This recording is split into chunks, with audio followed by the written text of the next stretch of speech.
So Kamen Rider Gotchard just ended, let's talk about it. Now I'm gonna say right off the bat, Gotchard is by no means horrible. Now yes, this series does have its qualms, but overall I feel like the series is one that I will go back to when I feel like it. I feel like this series will be known more as a comfort series similar to how Forza is. A series that you can go back to when you're feeling down. But with that out of the way, let's get into the first thing that I want to talk about, the characters. Starting off, we should talk about the man himself, Houtaro Ichinose. And I'm gonna be honest, I don't think Ichinose is a horrible main character. In fact, I would say he's a good main writer. I see him as a teenager with a dream and wants to help others achieve their dreams. This is shown evident in the very first arc with him pushing Renee towards her dream of finding her father and reuniting with him. And he's a character that's still growing, but still has that childlike whimsicalness as a dreamer. At first, he was struggling to perform basic alchemy, but made his own way of doing alchemy himself. And this was on full display throughout the whole entire series, leading to him finally learning how to use alchemy the right way and using it to take down Geats Amalgam. But what I really loved watching was his bond between his chemies and himself growing throughout the series. And I think this bond was on full display when he achieved his platinum form and was able to use all the chemies at once. Now even though he did have a bond with each one of the chemies, I wish that they would have touched upon that other than just Hopper 1 and Nijigon. They essentially sidelined Steamliner for a good majority of the show until that 1-2-parter where it's just Iron Gotchard being the only form. But besides those 2 episodes, Steamliner's not really relevant. But now let's talk about Nijigon. Now when I first saw the form, I was fearful that they were going to drop the bond between Hopper 1 and Ichinose. But to my relief, they actually kept on going and added Nijigon to that bond,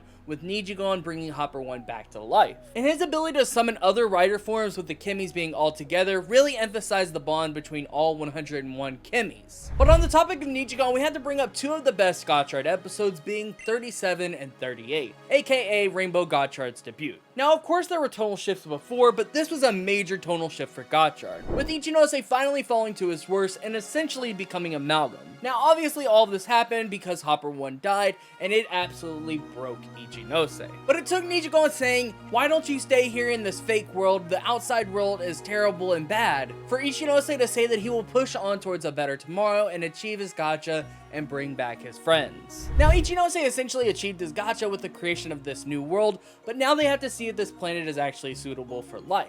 Now I will admit there was a lot that was set up for Ichinose and they just decided not to expand on it. For example, how did Ichinose meet Hopper 1 and Steamliner as a kid? That was one plot point that I felt needed to be explained. Also, who is his dad? This has been a plot point that has been dropped multiple times throughout the story, but they just decided never to expand on it. Why even bring it up? Now you're just making it seem like it's something that needs to be important to the story. But overall, I blame this to having multiple writers on the show, bringing stuff into the story that they just end up forgetting about. But enough about Ichinose, let's talk about Renee. Now Renee had big shoes to fill as the first female secondary writer and also being our second protagonist. And I think for the most part she was a decent character, but I wish that there was like 2 to 3 more episodes just dedicated to her. But her bond with Ichinose is one that I love seeing throughout the series. At first she was a very reserved character, but after meeting Ichinose she decided to open up a bit and flourish into the character that she is today. I also think that her actress is actually the complete opposite of her, which is why this role is really hard for her. But when she gets to be expressive and outgoing, this is where Reiwa really shines with Renee. And I think that the Renee focus episodes are absolutely beautiful, as they should be, since the writer of them is Inoue's daughter. But I really loved her writer debut episode. In this episode, she protects Atropos from a service amalgam, sparking a change in her character. But speaking of Atropos, her bond with Renee is really something special. Throughout the story, she's constantly bringing up Renee and her dad's failures and putting those who she holds close to her in danger. But after Renee brings up family and friends, Atropos gets angry and holds a grudge for a while. This would go on until the final arc where it's revealed that Atropos is based off of Renee and the two are used by Galea for their own desires. But Atropos sacrifices herself to protect Renee from Galea and merges with Renee to become Twilight Majade and fights as one with her. But in all honesty, I really love watching this relationship grow throughout the series. But moving on, we have Spanner, aka Kamen Rider Valvarad, and honestly, Spanner was one of my favorite characters. He was never really on the same team as Ichinose. In fact, for the most part, he was against him, but they just had a common enemy and decided to work together to defeat that common enemy. But I think him being the complete opposite of Ichinose really shows the viewers the reality of how their use of chemies in the real world actually is. In a perfect world without malice and all of that stuff, sure, chemies existing would be amazing, but that's not the reality we live in. But Spanner also had a traumatic experience as a kid, watching his parents be killed by Gireon right in front of him. This of course produced his infamous black flames that caused him not only to harm himself, but Kyoka, who wiped his memories of the event and took him in. And we love Kyoka for this, by the way. But I think this event is a major driving factor for Spanner to become Kamen Rider Valvarad. But all this leads to him breaking down after failing to save his parents for the second time and becoming the Wheel Malgam. Now obviously he overcomes this trauma and becomes Kamen Rider Valvarad. And I think towards the end, Spanner just wanted to protect the people he cared about, so he decided to sacrifice himself, leading to one of the coolest fights in the series. Now while he was defeated here, the symbolism in this fight is on point. Ichinose was a person who had hope for a better plan to defeat the kings while saving his friends, whereas Spanner only had one plan, and it was sacrificing himself and his dream. But in the end, Spanner loses to Ichinose and destroys his driver. But this leads to him creating his own driver and deciding to finally dream for a future that he wants and defeating Gagist. And while he still has the worst win to loss ratio in the show, I still love this fraud super A rank alchemist to death. And I hope that we get a V-Cinema directly for him, trying to bring back Logicis and exploring his future endeavors. But speaking of the future, we have to talk about Daybreak Gotchard. And I think Daybreak Gotchard was the best thing to happen to this series. With his introduction, we got a complete tonal shift in the show. When he was introduced, everyone speculated that he was Ichinose's dad, but it turns out he was Ichinose from a dark timeline. A timeline where everyone close to Ichinose died. This led to Ichinose having to mature and forget about his gacha in order to protect people from Gireon. This alone makes him seem almost like a Showa rider who fights alone because he has to. And I really loved his involvement of shaping his younger self to become a different rider than he is. He basically wanted to keep this Ichinose from having the burdens that his current self has, thus leading to him sending Ichinose to the past so that he could get his gacha igniter, so that he could grow stronger to protect his friends. But overall, I can't wait to watch the future Daybreak movie when it hits Blu-ray with subs, and from what I heard, it did fairly well in the box office. And of course, when the movie comes out, I'll make sure to get a review out as soon as possible, so make sure to subscribe for that. But moving on, we have Kaguya. Now Kaguya, in my opinion, is a really cool character. I mean, he's essentially fan service the character, what's not to love? Now even though he's not really prevalent in the show, he does have a little bit of history about him, and we do get character development for him throughout the show and the specials. But just like Daybreak, he reminds me of Showa writers who really only fight alone. But eventually, after meeting Ichinose, he decides to work with him to defeat 100. But speaking of 100, they arguably created the best arc in Gotchard and some of my favorite fights in the show. First off, Gotchard vs Eternal is an actual masterpiece. Between the crowd cheering on Ichinose to the 26 Gaia memories to the 26 chemies,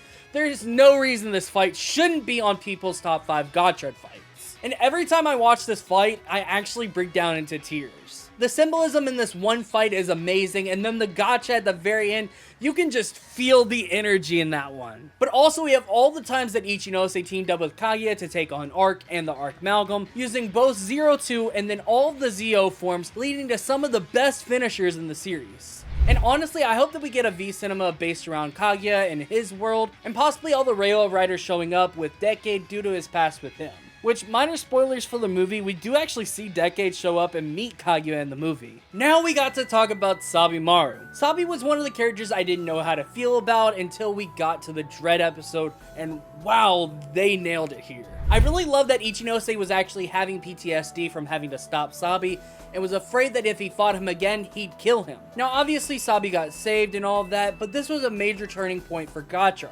Also, the episode with him and his brother was really beautiful. I really enjoyed learning about him and his brother's past and their creation. But speaking of that Chemy, I actually wonder if it will have any involvement in the V-Cinemas. Hell, maybe Sabii will use it in them and become a new rider. Anyways, I love that in this episode they actually had him take on Dread with that Chemy. Also, they expanded on those episodes of him as Dread with him having PTSD from being Dread and overcoming that PTSD. But overall, there really isn't much to complain about Sabii Maru. I'm happy with what they did with this character and the fact that he didn't become a full-on rider, but instead just a support to Ichinose. But sadly, I can't say the same thing about Renee. Renee was one of those characters I was wanting to know more about, but they just never expanded on her outside of the Village 2-parter.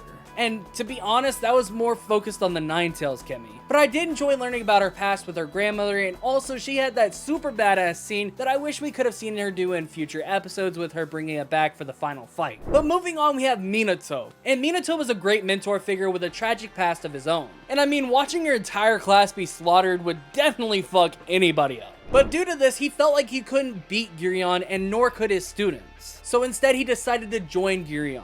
But even when he was a villain, he was still teaching lessons, though not directly towards his students, but towards Spanner, pushing him to overcome his past to create his own future. But I honestly love the episodes that focus on Minato, and of course that final fight with him as Dredd, where the students try to convince them to trust in them that they can beat Giurion. And there really isn't much to complain about Minato, but Kyoka, on the other hand, she was never really expanded on besides being a mother figure to Spanner. Which, this is totally fine. I think Kyoka served her purpose as a person who is close to Spanner and pushed him to go in the way that he's supposed to go. But speaking of Kyoka, we have to talk about Lachesis. Lachesis was honestly my favorite of the three sisters. I love watching her turn from a villain to then an ally to then wanting to become a human. And even when she became a human, just learning about what her gacha was nice. But sadly, it all came to an end when Giurion killed her, showing that she had officially completed her process of becoming a human. Also, did anyone else cry whenever she said she wanted to go on a date with Spanner? And honestly, I hope that we do get a V-Sin with her and Spanner. Maybe Spanner tries to restore her with Kyoka and she turns evil by someone. I don't know. I'm just throwing out ideas. Now, as for Clotho, I found her to be an interesting character since she just wanted to be with her sisters. And that was her motivation to get any and all power that she got. She did it all to protect the ones that she held dearest to her. But sadly, she too was killed by her father and joined her sisters, albeit after spamming cards with Dredd. And I really enjoyed seeing her team up with Ichinose against 100, and it's definitely one of my favorite moments for her. Overall, I wish the community talked a little bit more about her, but sadly, the other sisters are just a bit more interesting. Now, most of my thoughts about Ochipos have already been covered with Renee, but I think she was a great foil to Renee. Especially with her just wanting a dad and bullying Renee even though she was modeled after her. And I can definitely see them bringing back Ochipos for a future V-Cinema for Renee, if we get one. But now let's talk about Giurion. Giurion was a villain who wasn't horrible, like he had a goal, but the writers never expanded on it. He just wants to make a gold planet, which makes sense given that gold is the most prized possession of alchemy. And honestly, towards the end of the show, I was just really ready for him to die because he killed off all the sisters and was just petty. Which, this doesn't make him a horrible villain. In fact, it probably makes him a better villain. But honestly, I had to give his actor props because he just put his heart and soul into this role and nailed being a villain through and through, even with poor writing. As for the Kings, I mean, they were alright villains, not horrible but not overly amazing. I was honestly shocked that they were humans that gave up their humanity for power. But I think Aegis served his purpose just as Galea did. Jermaine was the one that was really underwhelming, but he was hilarious. But now let's talk about Kajaki, the best character in the show. Let's be honest, Kajaki made the show. Though his involvement with the cast was minimum and reduced to a cameo, he stood out to everyone. He was just Ichinose's wacky friend who got into their antics by chance due to being into the supernatural. And I'm gonna be honest, I was absolutely shocked that he got not only 2 focus episodes, but 4 focus episodes. And all 4 of those episodes were amazing episodes in their own right. I love seeing his relationship with Hydri in those episodes, and of course I love seeing him in the final episode fighting the Dread Troopers. However, I do wish that he enrolled in the Alchemy Academy since he's into all the occult and the mysterious stuff. I feel like a special with him learning random alchemy would be hilarious in its own right. And lastly, we have Fuga, which is honestly the most underwhelming character in Gotchard. I honestly hate Fuga. Like, he would show up, then disappear, then reappear, then disappear. Like, I don't know if his actor is popular or what, because damn, he barely left an impact on me to give him a whole section. Also, I figure I should mention this, but the OST for this series is absolutely amazing. As soon as I heard that Backon was doing the music, I knew that we were in for bangers. And both versions of the openings are absolute bangers and serve their purpose to hype you up for the show. Also, it reflects the youthful energy that Ichinose gives off, which is kind of why it sounds so similar to any anime opening. And I think I'm the odd one out here, but I think I like the new opening just a smidge more than the original. Now, as for Rising Fighter, another banger, anything that Beverly sings is honestly just a banger. And honestly, I think this is a really great first insert song. The title really represents that Ichinose is still a new rider and he's rising through the ranks as an alchemist. Moving on, I think that What's Your Fire is an amazing track, but it definitely got overplayed a lot. Like, a lot. But I do think that it fits some of the fights that it was included in, like Valvarad's debut, and then Fire Gotchard's as well. Now, The Sky is the Limit is honestly the best track in Gotchard, in my opinion. I really love the hopeful demeanor in this song. It gives off the hope for a better tomorrow, reflecting how Rainbow Gotchard came in as a beacon of hope against Gagist. And again, this song represents youthful energy that was shown in the opening. And playing it with all these riders fighting together really shows that these riders are not only the beacon of hope for the world, but showing that they have youthful hope to dream and fight for the future that they want. And I constantly find myself listening to the song, and it's probably going to be in my Spotify Wrapped as number 1. Now, I don't want to go into too much detail with the winter movie because I do eventually want to do a full video on this, but this movie was a pretty damn good movie for the Geats and the Gotchard side, and it does an amazing job connecting both stories together. Now, I do think that the Geats part of the story is a little bit stronger than the Gotchard side because, I mean, it's Geats. But I really enjoyed the two casts interacting with one another, and the pairings in this movie were really good and created good moments for the movie. But overall, I love seeing Ichinose getting his new form, and then also Majade's debut. Also, they kind of gave us a good villain for this movie. The man literally had a hate boner for Ace. But like I said before, I think Gotchard is good. I think the message that they're trying to tell is to push through those hard times and just keep on dreaming. And it never really strays away from this message, even when it feels like we have hit rock bottom. I firmly believe that if we had 2 to 3 more episodes, we could have had everything wrapped up, and we could have had more time with these characters and their final forms, and let others grow as well. As for the final, I think it was okay. It left it open-ended for a reason. And I love that everyone got their goals for the most part, and they can strive towards a new gacha. As for the final fight, I thought it was absolutely beautiful, especially with Gotchard fighting alongside his chemies. It was absolute cinema. But overall, Gotchard is a solid series that is definitely going into my top 5 for sure. I don't know where I would rank it, but it's definitely going in there. I think that it does have one of the weaker arcs of Reiwa, which is why people were turned off from it. And at times it did feel like it couldn't pick a tone, but that was okay because it felt like stories within a story. I feel like this show lines up with shows like Drive and Wizard, which came after really good series, but are now praised. I give it a couple of years and people will be saying that they enjoyed Gotchard. Overall, I would give the series an 8 out of 10, because when it's good, it's good. But with that said, I'm gonna get the heck out of here. I'm Foul Plays, and I'm out. Peace.